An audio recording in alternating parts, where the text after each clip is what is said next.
नमस्ते बच्चों, स्वागत है आपका सानू स्मार्ट क्लासेस में। आज हम कक्षा 4 की वीणा किताब की कार्यपुस्तिका का पाठ 3 जिसका नाम है नीम, उसको हम भरवाएंगे।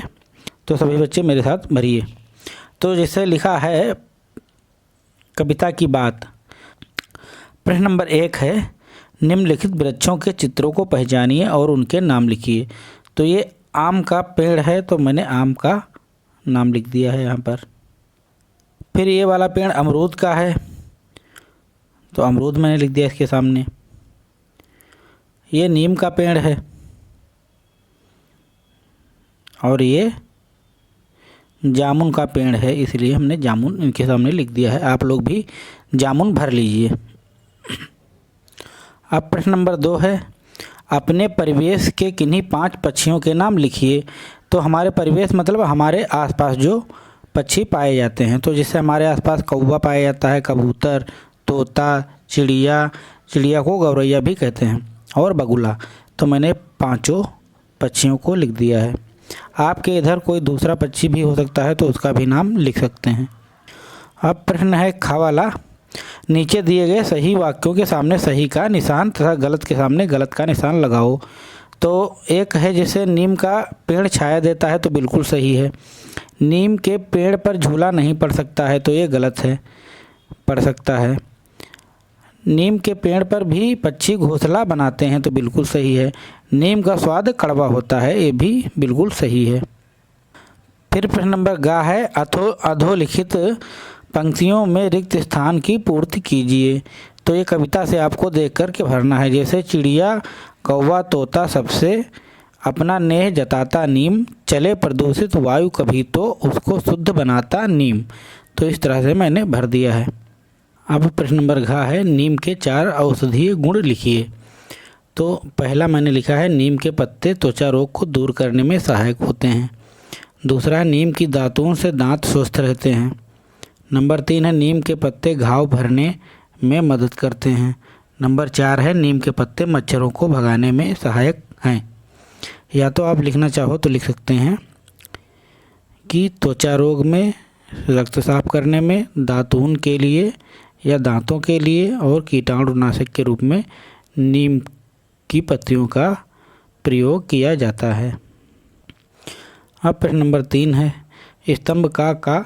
स्तंभ खा से सही मिलान कीजिए। तो नेह माने होता है प्रेम, जताना माने बताना, तन माने शरीर, डॉक्टर माने चिकित्सक, मीठा माने मधुर, और वायु माने पवन। अब प्रश्न नंबर ख है, दिए गए शब्दों के विलोम शब्द लिखिए। तो शुद्ध का अशुद्ध, लेना का देना, हंसना का रोना, अपना का पराया। अब प्रश्न नंबर ग है, दिए गए शब्दों के अंत में ता लगाकर नए शब्द बनाइए। तो जिसके अंत में ता लगता है वो प्रत्यय कहलाते हैं। उनसे जो नए शब्द बनते हैं, जैसे चपल में ता जोड़ेंगे तो चपलता, कोमल में कोमलता, निडर में निडरता, निडर में निडरता बो। अब प्रश्न नंबर घा है, दिए गए शब्दों में संज्ञा शब्द छांट कर लिखिए। जैसे डॉक्टर, चलना, कौवा, आम, वायु, सिखाना, लड़ना। इनमें से जो संज्ञा शब्द हैं वही लिखना है।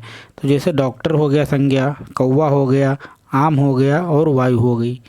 बाकी एक चलना जो है क्रिया है, सिखाना भी क्रिया है, और लड़ना भी क्रिया है।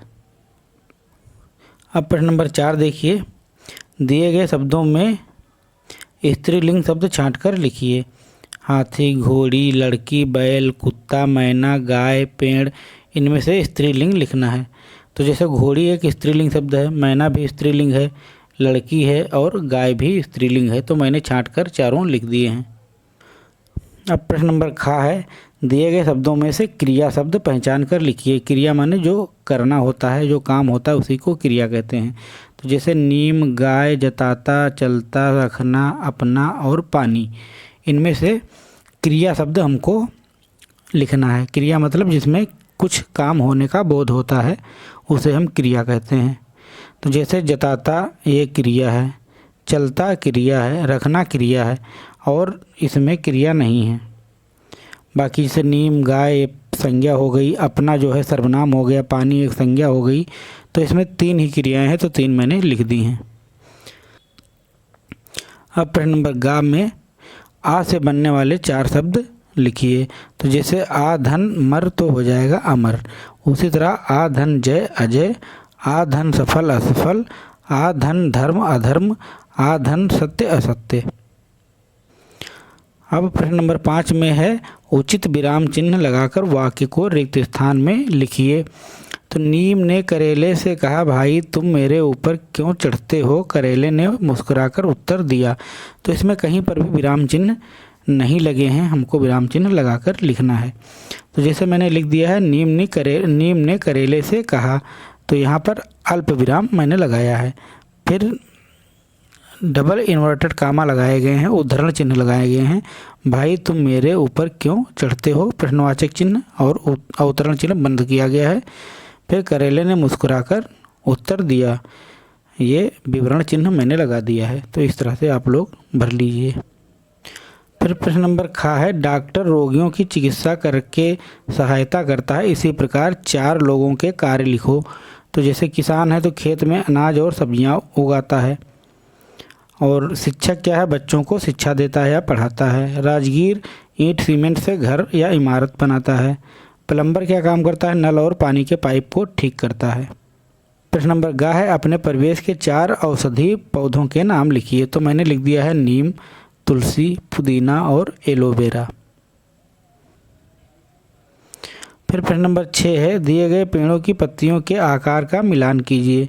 तो हाँ, हृदय के आकार की पत्ती पीपल की होती है। लंबी चौड़ी पत्ती ये आपके जामुन की है। हथेली के आकार की केले की है और पतली और छोटी पत्तियां आंवले की हैं। अब है प्रश्न नंबर खा बूझो तो जाने। तो हरे केस में सदा कड़वे श्वेत प्रसून, टहनी भी तीखी लगे लोग करे दातून। तो ये नीम है। फिर प्रश्न नंबर 2 है छाल त्वचा की औषधि, पत्ती कड़वी शेष, बीज भले कड़वा लगे, हरे हजारों क्लेश। ये भी नीम का पेड़ की बात हो रही है। फिर प्रश्न नंबर ग है गमले में लगाए जाने वाले किन्हीं 4 पौधों के नाम लिखिए।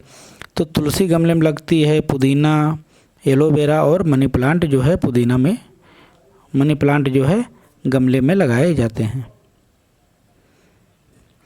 फिर प्रश्न नंबर घ है वृक्षों से हमें क्या क्या मिलता है? कोई 4 लाभ लिखिए।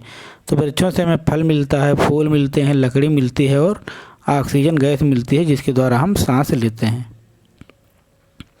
अब प्रश्न नंबर 7 का है नीचे दिए गए गद्यांश को पढ़कर पूछे गए प्रश्नों के समुचित उत्तर दीजिए। तो गद्यांश पहले पढ़ते हैं।